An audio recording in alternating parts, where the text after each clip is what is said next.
стрім. Що ж ти думав?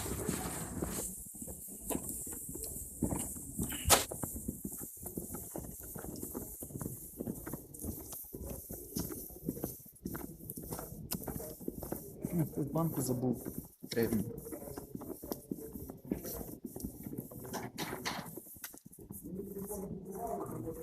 Якісь підлітки, я знаю це. Вони, напевно, згубилися і до сих пір там бігають.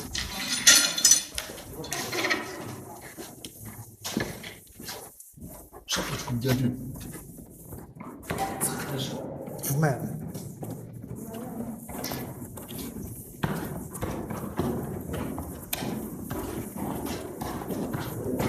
Ось туди і одразу на твір збираємося. Обережно сюди не йти, я спеціально відгороджую яму.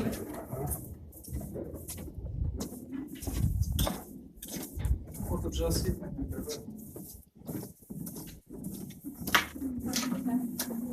Обережно штирі.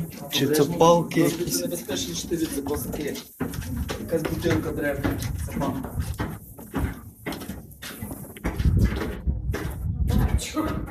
Видно, з неї їли тішу. Це світив всім в очі.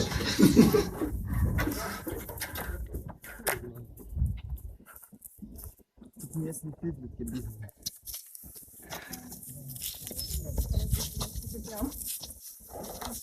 Я це знаю.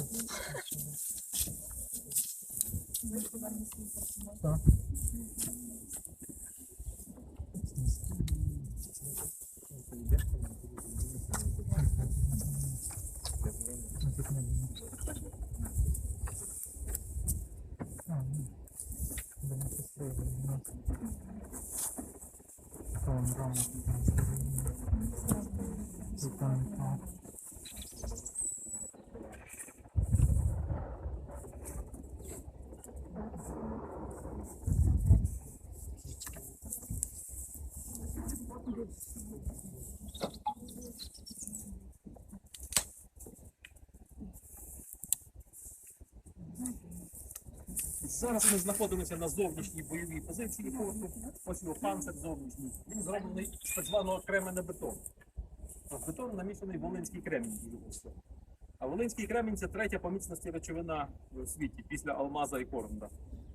Він тільки на 2-3 одиниці після алмаза нижче.